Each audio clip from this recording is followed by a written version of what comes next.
you believe that mermaids came into existence?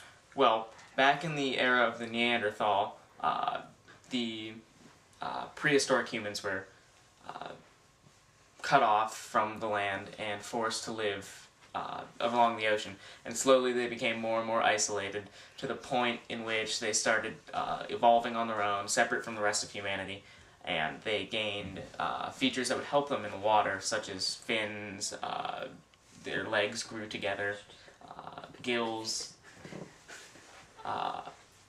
Stop it. Okay, thank you. And as the mermaids evolved, they grew more and more features that resembled most aquatic mammals, such as dolphins. They have echolocation. Mermaids, at least from the skulls that we have found, and they've been shown to have a small divot in the head, which would be the location of an organ that would be used for echolocation. And they've also developed many adaptations to communicate with dolphins, but they retain their ability to have hands in which they can use to make tools, and we've found actually many of these tools. We've recovered them, and they very much resemble prehistoric human tools. Whether the government decides to recognize them or not, I think they are an important part to the Pacific ecosystem, and it's necessary to protect them at all costs because due to the rarity of them, they are endangered and threatened with extinction, and I think we should protect them like we would any other animal.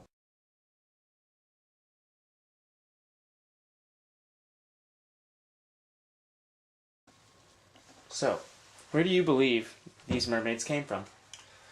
Well, from my theories and what Scientology is saying, I believe they come from the homosexuals.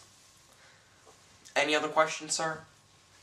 Yes, why do you believe they came from homosexuals? Well, when you think about it, homosexuals dance around all prissy-nissy-like. And then there's mermaids, and I've been working construction 30 years. 30, sir. 30. And I've seen about 13 to 40 mermaids and only about 10 homosexuals. I could be wrong, they could be homosexual mermaid mixes, but I'm pretty sure the reason they're coming to land is because homosexuals are taking over the water. Alright, sir. In your opinion, what do you believe should be done about the mermaids? I'd say we just kill them. Kill them all. You nuke the oceans. Think about it. They're burning our wives and raping our churches. Taking our jobs. I mean, basically, taxes. That's all there is to it. Taxes, taxes, taxes. And they're raising our gas prices. Sir, do you have any other opinions on mermaids? You know, man, I don't even talk to you. Get in my face! So you're a former Navy SEAL and you say you saw some things that were a bit abnormal that day. What is it exactly that you saw?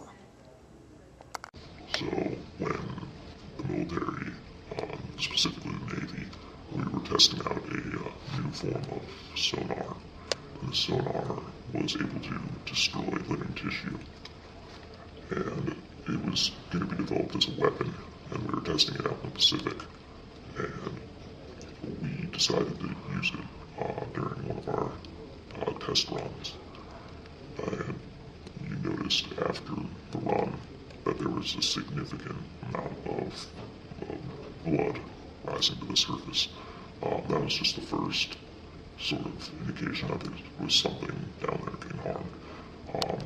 At that point, I just dismissed it as being a fish or small, like, typical aquatic mammal. But we noticed about an hour or so later that the body, or the water, was flooded with bodies.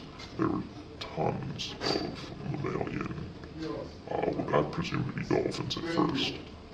So later, when I dismissed as just being like a dolphin, manatee, that sort of mammal, ended up having actually, sorry.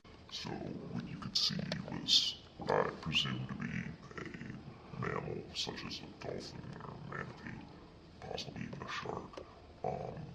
Ended up, what we noticed, had arms. The arms had hands on them, similar to human hands. And I was thinking maybe it was a person in the water, but it had a tail. And manatee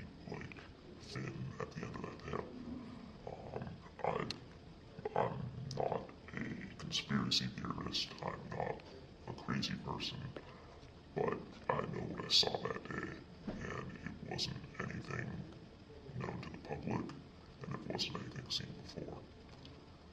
What the military is doing is harming wherever these creatures are, and they're for sure covering it up.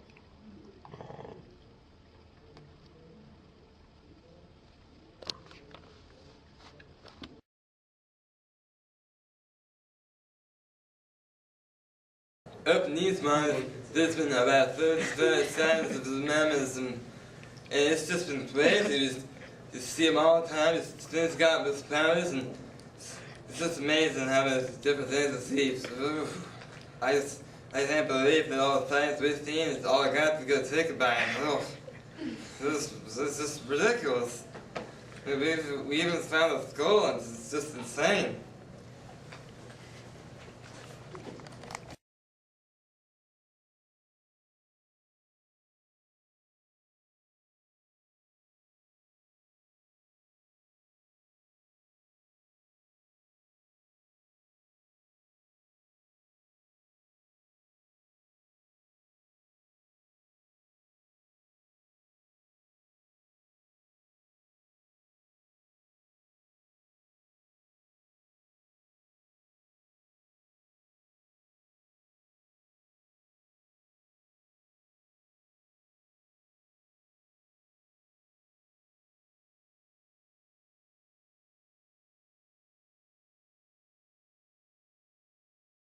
So this fin recently, it seems to have been detached by a propeller, like from a boat, and it just seems to have washed up on shore here.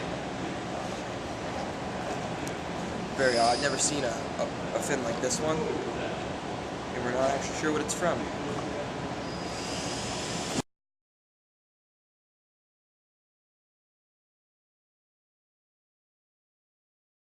The only surefire way to get the attention of a mermaid is, one, you gotta get the high ground.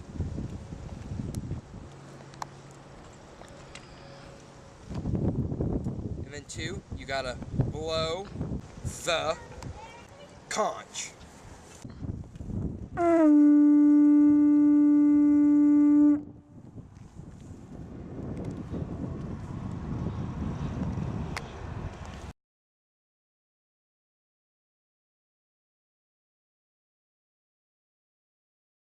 Before you go chasing mermaids, you gotta make sure you limber up a bit, you know?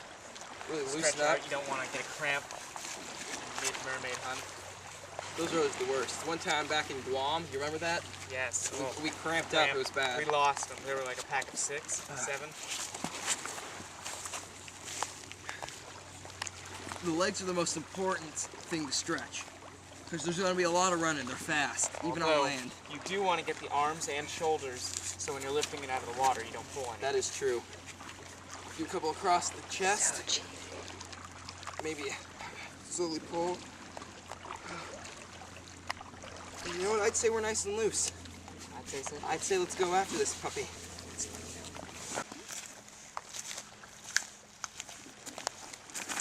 Crikey, do you see that one? Oh my God, crikey. That's gotta be the biggest one I've ever seen. How much do you think that weighs? That's probably a 114-pounder right there. Oh man, look at the flippers on that one. Quick, we gotta be quiet.